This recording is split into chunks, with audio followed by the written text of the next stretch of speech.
Hey, what's going on? Thomas, how are you? How you doing, man? Hello, everyone. I'm I'm good. pretty Can you good. hear me? Yeah, perfect. Yeah. How are you doing? I'm doing good, man. Strange times. Yeah. Everyone's living in them now, but I always try to stay positive during tough times, and I'm doing it right now. Even if it's very tough for us right now. Yeah. So obviously we're gonna get pretty much into your career, starting from your childhood days. Let's get into it and talk about your daily schedule right now and what's going on. Well, the good thing about these times, I know the sports is not played and anything like that. You cannot compete, but it's good time that you have a time for something you wouldn't have a time during the season. So I spend a lot of time with my family, trying to focus on some different things in my career. But I'm still trying to work out every day. We still don't know if we're going to play or not. Yeah. And I'm not someone who would just sit on a couch the whole day. So yeah, trying to Hmm. work out with my coaches and just have some activity every day.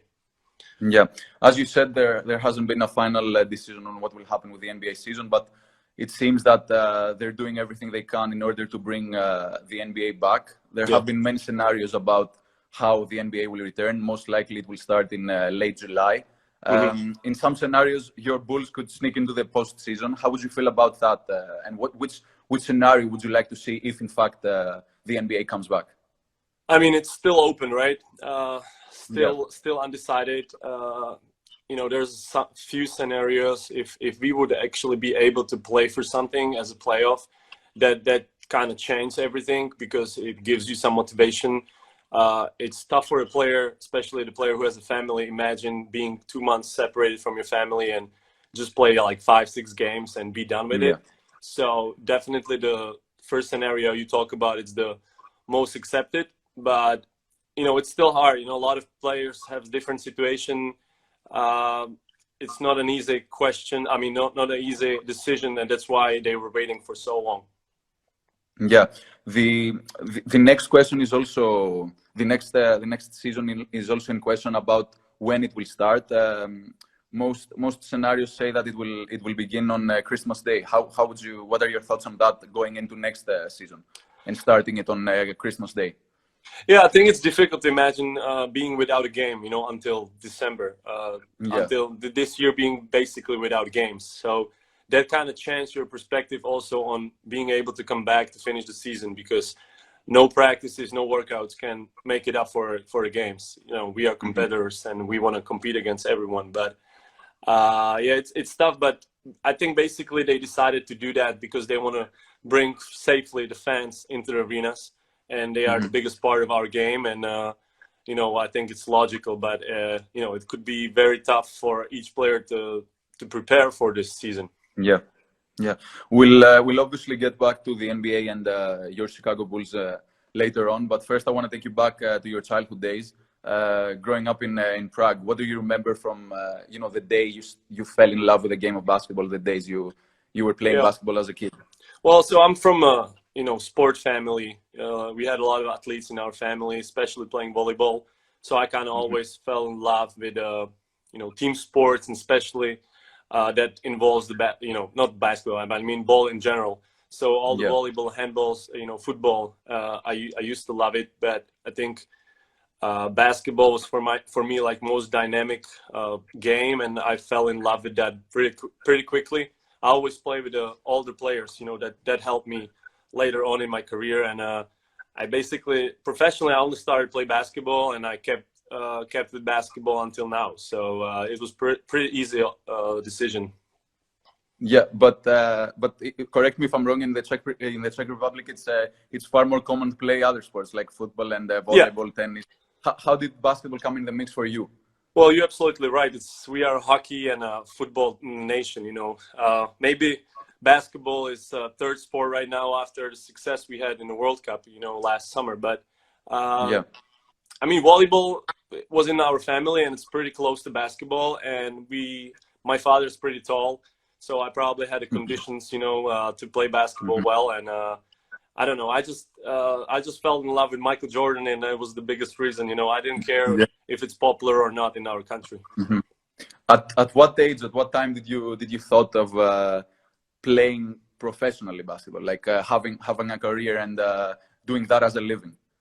Well, so Czech league wasn't always the strongest one. It's I don't think you can see like making a living in it, but I didn't think about it that much. I think I was always playing, with my national team since the youth program, like under 16, under 18, and then when I was like having those invitation to like the prospects camp, to Treviso and all that, then I was like, I could actually making a living from this, and be professional, but it's all about passion, like you really don't think about it, then it becomes reality, but that's where I realized that I could have a career in basketball.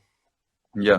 So at that time and during your first professional contract, when you were 16, if I'm not mistaken, you signed your first professional contract. Yep. What thoughts were going through your mind? Like, did you ever thought you'd make it this far, playing in the NBA and having a starting role in one of the most historic franchises in the NBA? Well, I always had the biggest dreams. I always wanted to play in NBA, and I was saying it to everyone. No one really believed me before, but I knew that I have to make a step by step. That's all the decisions like going to Sevilla, going to Barcelona before going to NBA came, in place, and it was a wise decisions, and when I signed my first professional contract, I was still a kid, so I didn't think about anything else. But you keep going every year, you're improving, and then you realize that you have some options to actually play for better teams, and that was a dream coming true. Mm-hmm. You mentioned Sevilla, and that was your first time going abroad and playing basketball in a different country. How tough was that transition, going at 18 years old to another country in order to pursue your dream? Yeah, that was the first year with Sevilla. That was definitely the most difficult year in my career. I didn't have time for anything. I was constantly practicing with the A team, B team, playing all the games, studying Spanish, and it was tough year. Being without your family, being on your own, and probably the hardest thing was that I realized that I still have so many things to work on. Right, like so you are in Czech Republic, you have everything, and the competition is smaller. But then you come to the ACB team, and then you are like, wow, these guys are much more skilled and much faster than I used to be. So I had to work on my game so much. Mm-hmm. Basketball-wise, during your second year, you got more chances. You averaged more minutes, obviously, and your NBA draft stock was rising. What changed over that summer between your first and second year, and eventually you got more playing time and you were playing better the second year in Sevilla? Well, I think the whole first year, when I put on work, it was beneficial, for my other years with Sevilla. I had more experience, knowing a little bit more our coaches, knowing a little bit more Spanish league and even Spanish language. But then also I had I had good luck with it wasn't good luck for our team, but our first point guard got hurt. I wouldn't call it luck, obviously, because it's a team sport. But you always have to be ready for take the opportunity. And Earl Callaway got hurt, and I started to be first point guard. And I think I took advantage of it, and that's what happened later on, also in my career with DC. When John Wall got hurt. So I think you have to really be mentally tough and be prepared to use that. Mm-hmm. Obviously, after a couple of years, the NBA draft came next. So obviously, a week prior to the NBA draft, you had worked out for the Wizards. Yep. They eventually picked you with a 32nd overall pick. What do you remember from these weeks prior to the NBA draft? And did you know you'd end up in Washington? Yeah, well, it was like a new world to me, right? It was like going into something that you could never imagine, actually, first of all, being part of. But then also, being in different workouts, going through the whole day, and going, job interview. That was the first time when I had job interview with that. So you kind of, you already experienced the business of NBA. But it was a good experience. I did a couple of workouts, and obviously I think Wizards and Milwaukee Bucks was my most successful workout. So I knew that those teams might drafted me. on the draft night, and I was very happy because at that time Jan Vesely was on the team, and but during the summer league, I knew kind of that I'm not ready, for an NBA game, and I knew that I have to still stay in Europe, work on my game. Before we talk about your next chapter in Barcelona, can you take me back to draft night? What was that whole experience like, and what do you remember from the time you heard your name being called? Yeah, it was funny actually. So we had a party in Prague because I knew I'm going to be second round pick. So I didn't want to stay in States. I wanted to celebrate it with my friends. So we stayed over one friend's place, and we just watched the whole draft. But it's with the time difference, my name came at like 4 a.m. So everyone's already sleeping. Well, a little excited, but after every name is called, less excited. And then finally, like, my agent called me, and he's like, your name is going to be up next. And that's where the whole hype, and another partying actually started. So it must have been a surreal moment, right? Yeah, you could never imagine for yourself that you're going to be part of that. And I had so many calls that next morning, and the whole country was kind of celebrating it. It's a big moment for everyone. Yeah. During that summer, did you ever thought of staying in the States and playing maybe in the G League, or trying your shot at the NBA, or did you think it's actually better if you return to Europe and played a couple of years before making the jump to the NBA? Yeah, I never wanted to play in G League, to be honest with you. I didn't have a good experience from the summer league. It was very different basketball than what we were used to in Europe, or what I was used to in Europe. And my another dream was playing EuroLeague. So I knew that I got drafted, but I still can be part of the EuroLeague team. And I think the kind of experience then helped me with the NBA, to be able to actually get used to different styles and kind of being able to read, different situation. I think that what all those 4 years after I get drafted in Europe gave me. 3 current NBA players have come from Sevilla. Kristaps Porzingis, Willy Hernangomez, and yourself. Do you feel like the team can be a stepping stone for players towards, EuroLeague teams, and even in the NBA? Well, with the current situation, I don't know, but when I was with Sevilla, the whole organization, the front office, the coaches, they were a big part of our success later on. I think it was a great organization. They were looking for young prospects for like 10 years. And then my last year, we were one of the youngest teams in Europe. And it was the best time in my career I had, being with Kristaps Porzingis, Joan Sastre, Willy Hernangomez. I don't want to forget anyone, but it was just a great team. And someone already mentioned it. Like, we spent so much time off the court together too, and yeah, really, it was great. Aita was a coach, so he gave us so much freedom, and it was a great experience for us. Yeah. So then you returned to Europe, this time playing again in Spain for Barcelona. Yep. How would you assess your time playing in Barcelona those 2 years? I love the city. I love the team. It was tougher than in Sevilla to compete for the club, because everyone expecting victory from you. Everyone expect the W's every day. But unfortunately, Real Madrid was so dominant those 2 years. So that's kind of only regret I have, that I wasn't being able to win anything in those 2 years.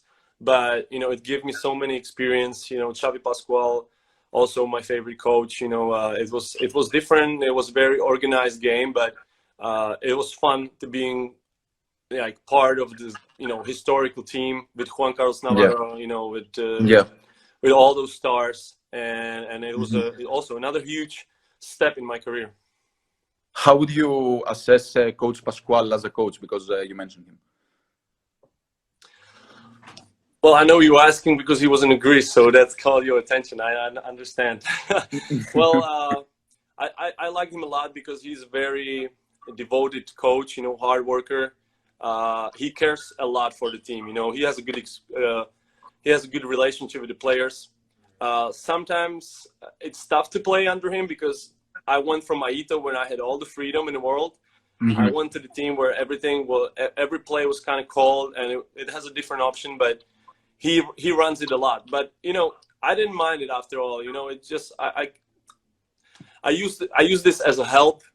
But just his all passion for the basketball. That's what I love. That's what you want to see from the coach. You also mentioned Juan Carlos Navarro, and obviously he's one of EuroLeague's all-time greats. Yeah. What advice did he give you those years you played alongside him? What advice? Yeah. Well, I don't. I think Juan Carlos Navarro, he doesn't talk much or giving advices much when he was a player. I don't know right now, but he always showed the leadership, on the court. That's, I think, made him great, So I was obviously noticing him. He had some injuries, he, missed some couple of games every season. But, you could just see that his talent is unmatched. We always call it that he had magical hands. Every time that you needed tough basket, he had that confidence and that leadership. So I more like observed him as a player than listening any advice from him. Do you have any stories you can share with like from a practice or Well, I mean, everybody knows Juan Carlos Navarro obviously, and he didn't practice that much those years, but like every time he stepped on the court, he always kind of made a great decision, and it was like I saw he every defense played double team on him. So it was great for me to see like the way how he improved passing. Actually, he was a little older. He couldn't attack the basket like he used to. But I just saw it was funny to see how he changed his game, and he was able to play for so long. And he became much better passer. This was your first time competing in the EuroLeague competition when you played there with Barcelona. How was the level of play different than what you had experienced in the past? Yeah, it was the highest level I have played before. Like I said, it's a lot of pressure. So you have to learn how to deal with the pressure, how you have to be always at your best for the fans and for the club, for the city, and that's a lot sometimes. But I think we played actually really good both those years, especially first year in the EuroLeague, second year mostly in Spanish league. But we always miss something. We both years in EuroLeague we lost against team in quarterfinal and top 8.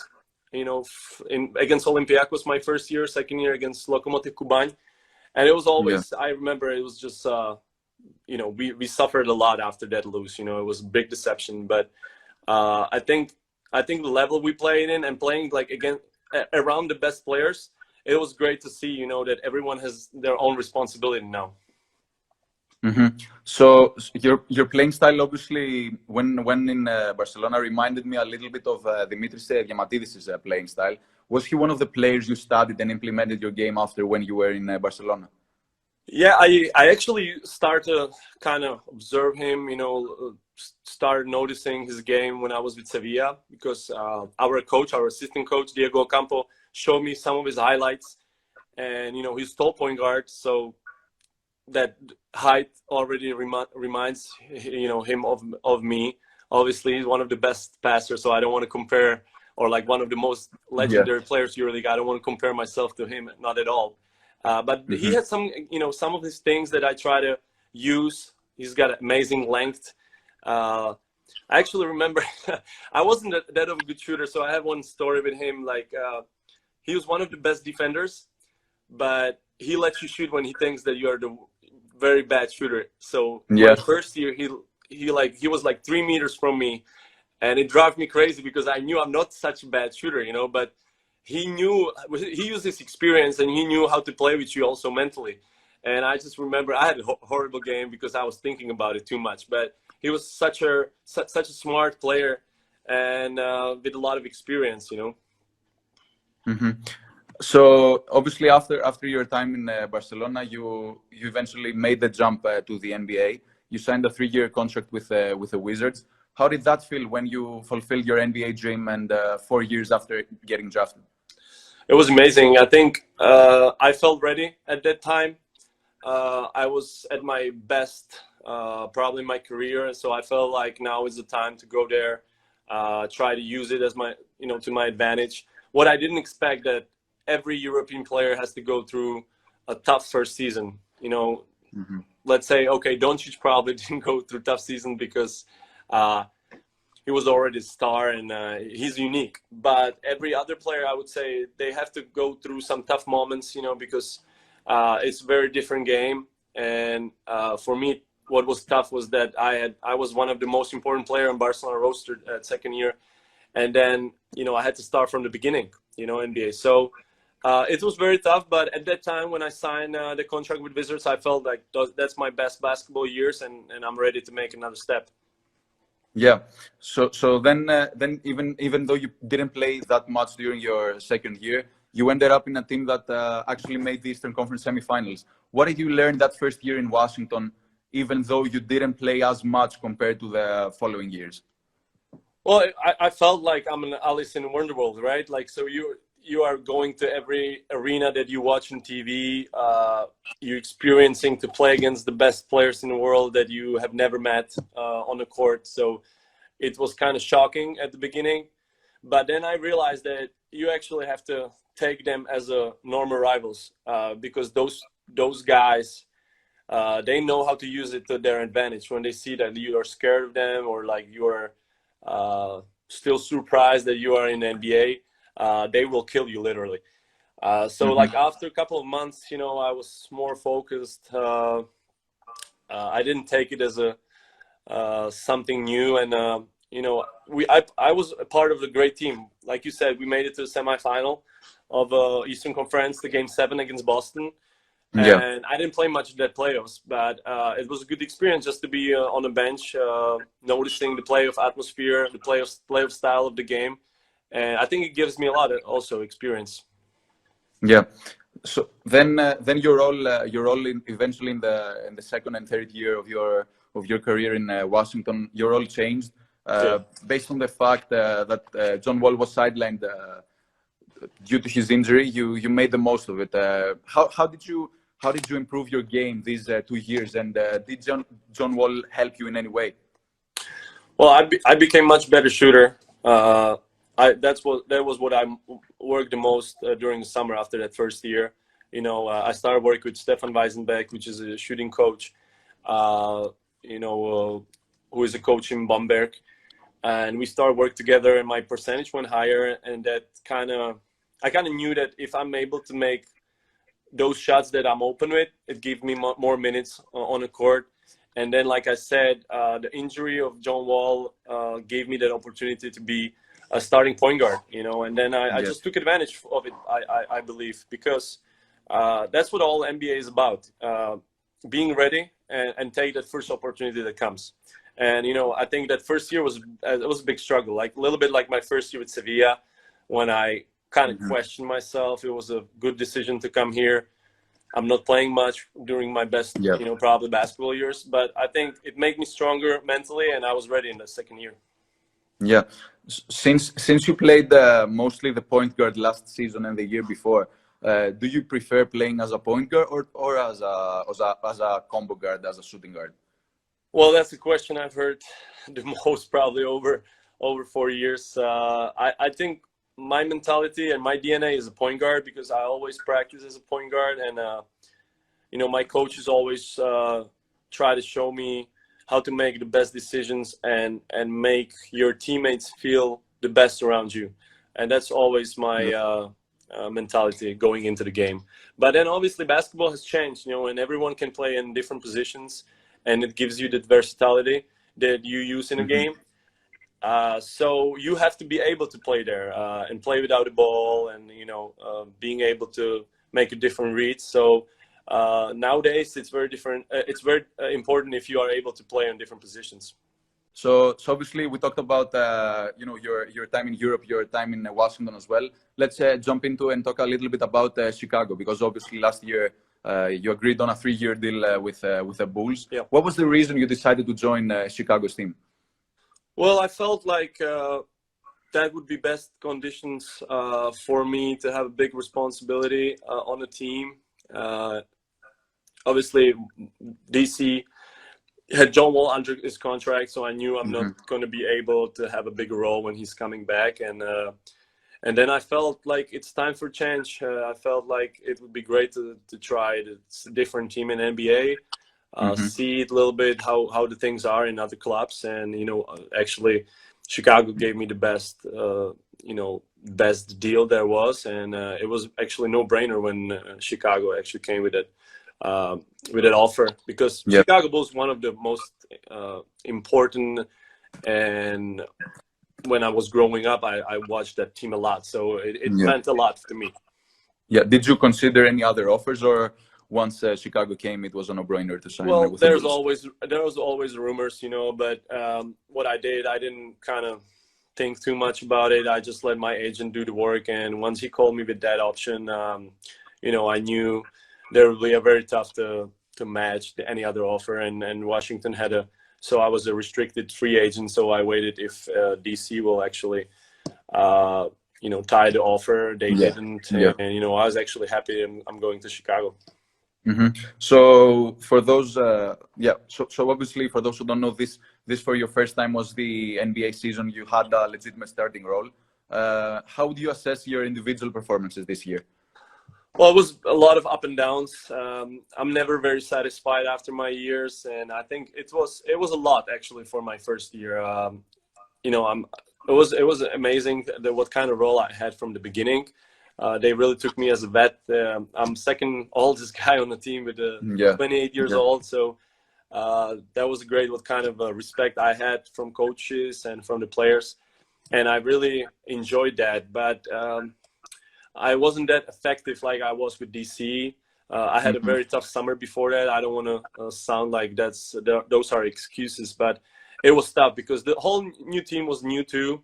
So a lot of up and downs, very young team. I really believe the second year will be much better, but I can be fully happy with my performances this year. Yeah. So you mentioned that in fact you have one of the youngest rosters in the NBA.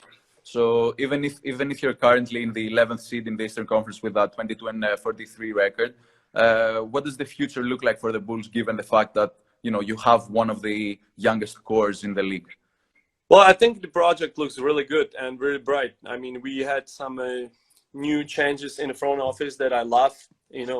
Both very successful guys. I know Arturas from Spain as well. When I was drafted, he actually worked for Houston, if I'm not mistaken. And I really believe that they could give us like a new push, new fire to the organization. And I do believe that we will play much better because it was typical for a young team, when it looked like we can go on run and playing better, it came like a bad game and it took all the confidence from us. And but I think I like the way we progressed in practices, the way we learn new stuff. So hopefully this could give the confidence to the group. Yeah. Have you set up any short-term goals as a team for next year? Well, always the playoff is a goal. I think you have to go to the season like you want to make a playoff because it's important to have any goal on your mind. So I think we keep that goal even for the next season. And who knows, we might be playoff team, even with the new.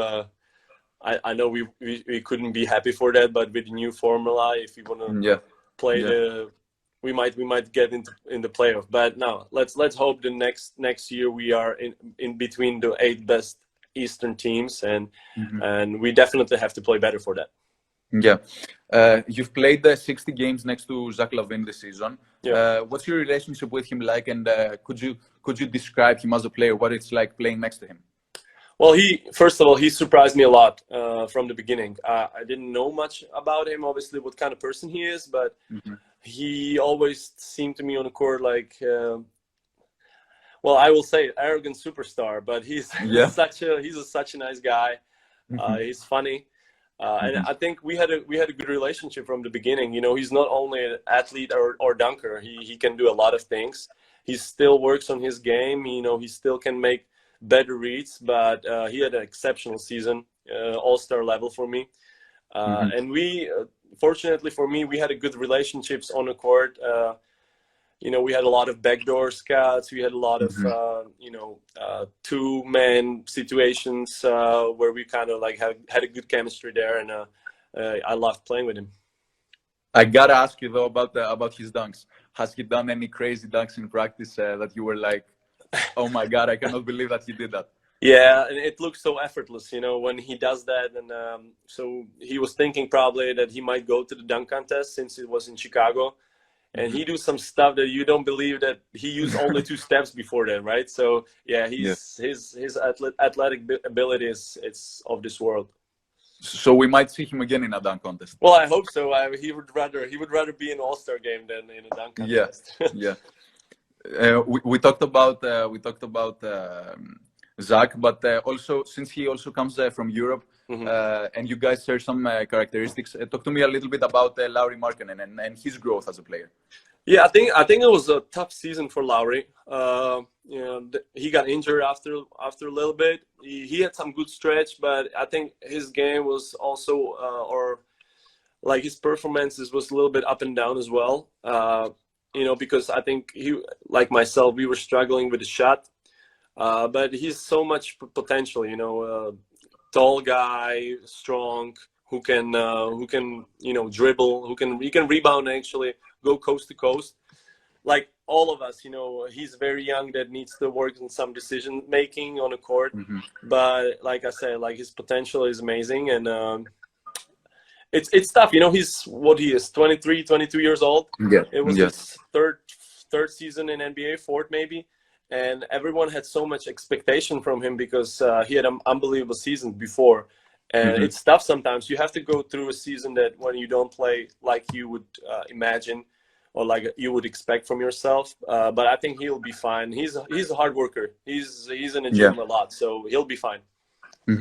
Your agent Alex Saratsis is in the comments, and what did he say?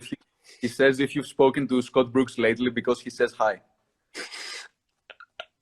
I'm not going to comment on that. That's an internal joke. Okay. So obviously for next season, fans among as well as journalists have mentioned that starting next year, Kobe White should be in the starting lineup given his performances this year. Does this bother you, or does it motivate you to get better? Well, I'm always about a team, and obviously, I would be lying that if I would say that I don't want to start, because everyone wants to start. Everyone wants to have a bigger role. But I think, you know, he is very young. He's a good guy. He was drafted very, very high. And, you know, fans loved him. So it's always tougher for the guy who comes from, you know, Europe or from a team that they didn't follow him much. And he starts for someone who was drafted high. But well, he was playing unbelievably after All-Star break, and the last game before actually the coronavirus outbreak, he started, and I was okay with that because I struggled at the time. But it's good to have a competition in your team as well. You know, I think gives you something positive to the season and for the team. You're currently 28 in your prime years. Where does Tomas Satoransky want to be in 5 years' time? Well, I want to be able to play still at the highest level. That's for sure.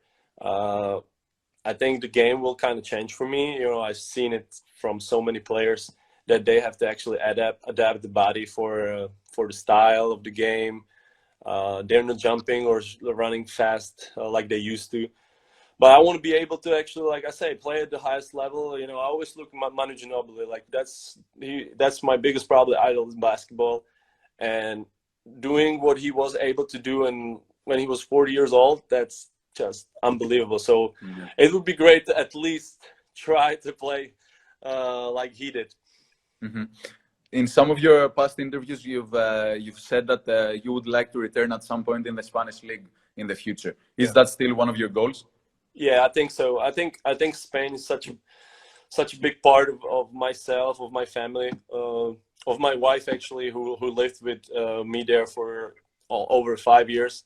I love the people from there. and I think it would be also good. I would like to bring my kids there. At one point. Yeah. I cannot tell you when that's going to happen, but it remains one of my goals for future. Since you mentioned him as well, since you mentioned that he was your idol growing up, Michael Jordan, I got to ask you about the Last Dance, because you obviously play for the Bulls. Yeah. What did you think of it, first of all? Well, as everyone who loves basketball, I was so excited for every episode, and probably also in this time, that's even more people, were so excited because no games are on TV, and so everyone probably was, just enjoying every minute of the documentary, and it's pretty amazing. As one of the biggest Michael Jordan fans, I knew a lot of stuff about him, but still, there was some stuff that or some stories that would just amaze you. Have you had the chance to meet him or no? No, never, man. That's one of things obviously I would like to change. You kind of, every time you're playing against Charlotte and you grew on him, Michael, you like kind of peeking on their bench if he's sitting somewhere there. But you don't have much time for that neither. But yeah, you get excited actually. If you had him in front of you right now, what would you say to him? Probably nothing. I would be just happy that I get closer to him. No, I mean, you cannot come up with something you would say, but I think it can be a nice experience just to be able to talk to him a little bit. And then finally, before we get into the rapid fire questions, we gotta talk a little bit about the Czech national team, because you obviously had a great run last year in the FIBA World Cup in China.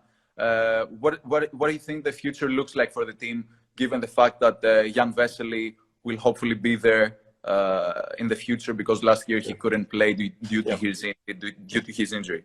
Yeah, well, I think it could be great if he joined the team again. We had a great run already in 2015 in Eurobasket 2015 in France. I mean, we were 7th, which is probably nothing for the most dominant teams in Europe, but for Czech team was a historic success. So it was even more surprising that we had a successful World Cup last year without him.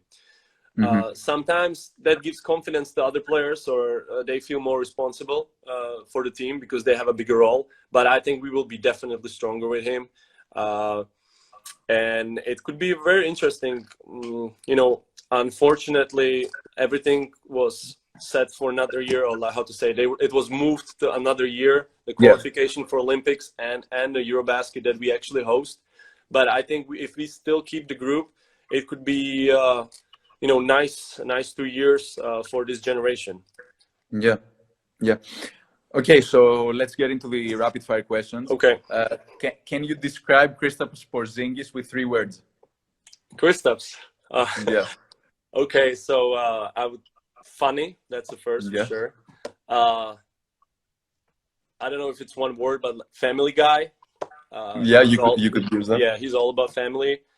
And then the third one was actually I don't know if it's correctly, but linguist. Wants to say that he has amazing talent for languages. Like, it's unbelievable. I was amazed. Like, he speaks like Sevillano, the Spanish. Like, you cannot see this accent, and it's the same thing with English. So I don't know if you can use linguist, which means like being able to speak different languages, but he's definitely that. Do you have any funny stories with him? Because you said he's really funny. Well, he's the best imitator in the world, man. Like, he imitates all the teammates that he's around, like the way they dance, the way they talk, and I laughed a lot with him actually. Who is currently, in your opinion, the best NBA player? Say again? Who, in your opinion, is the best NBA player right now? Wow, that's a tough one. I mean, you don't want to go against LeBron right now, but I might go with Kawhi Leonard. Who is the toughest player you've guarded in the NBA? Because then I have divided them in European questions and NBA questions. I think it's still Kawhi Leonard and James Harden. The toughest NBA arena to play at? Indiana Philadelphia. The favorite NBA city to visit? Well, obviously New York, because you always have friends there. But let me think. I do like Boston. Also nice atmosphere, like kind of European vibes. And yeah, it's a tough one. I think Miami maybe too, because a lot of Spanish speaking people, Latinos. Marcin Gortat says, "What about me?" Man, that's my favorite player. You didn't ask me about my favorite European player yet, so I couldn't mention him. No, it's a great guy. Give me a story with him, because he's in the comments as well and he's watching. Well, he took me kind of under his wings when my first year there, and he wanted to show me how the NBA works, what's the politics, what happens in different cities, and all that. And it was a huge help because I didn't have anyone else, and it was great to have someone like that on my team, and I learned a lot, with him. Unfortunately, I couldn't play much with him. Only that second year, I think we would be good, but he went to another team. Who is the best trash talker you've played against? There's a lot of them, actually. Really? But who? Yeah, especially my first year. Like, I don't know about a player. It maybe give me a little time. But for example, like when you play, you're a rookie and you don't play much. You comes from Europe, and you play in this kind of like last minutes when no one really competes, and you, for example, shoot in front of the other bench. Yeah, it's the worst thing ever. Like you are nervous, you are cold, and they're like, "Yeah, you trash," and all that. And, yeah, I hated that, to be honest. So I'm glad I'm not playing those minutes anymore. But then I think Russell Westbrook talks a lot. Patrick Beverley, even though I don't have much experience with him like that. Yeah, probably those two guys. Marcus Smart. Did you, at any time in your NBA career, have any fun moment with another player? Like, let's say you were playing against, I don't know, Kobe Bryant or LeBron James, and you were like, "Oh my God, I'm playing against these two." Yeah, well, I think every time you play against LeBron, like you are amazed, like how like big athlete he is. You feel like you're a child playing against him. And so, but that's the worst thing you can do, because if he sees that, like I told you before, he'll put you under the basket, he'll dunk on you. So you cannot give him that kind of respect. I was always excited to play against Steph Curry, because it's like one of the biggest challenge. You don't want to look like a fool when you're guarding him, but that was one of the most exciting things. And I had one funny story actually that excited me a lot. Like I played one time against Golden State. I had a good game, and I think I made a pass through Boogie Cousins' leg. KD came to me, and he's like, nice pass, man, and whatever. That was important for me. Like that was a big moment for me. Yeah, that's a nice story. Who is the most clutch NBA player right now? Most clutch NBA player right now. Everyone talk about Carmelo he's still playing, so like being one of the most clutch player. But I think last year's it's a tough question. I don't know. I don't have anyone right now. Maybe later. Okay. Do you have your NBA all-time top 5 players? Yeah. We know Jordan is number 1 for you. Michael is number 1. I'll put Kobe there. So number 2, Kobe. Number 2, Kobe. Probably LeBron. I would put Shaq in it, and Charles Barkley. I know it's unfair maybe to older players who are probably like all time, but that's what my generation, grew on. And then we're gonna get to the last 5 in European rapid fire questions. Who, in your opinion, is the best player in EuroLeague's modern history? Modern history, okay. Which means from what year? Since 2000. Since 2000, man. The last 20 years. I mean, there's more names. Diamantidis, Juan Carlos Navarro, Jasikevicius.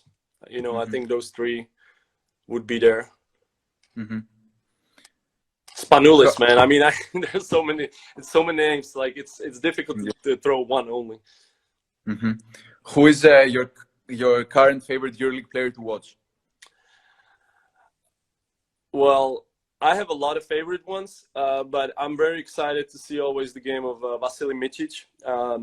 I think he can do really anything on the court. He's a good shooter, great vision, can defend. He's tall, so I like to watch his game. I think he's obviously with Shane Larkin being a star. I think he's also one of the biggest part where they are successful.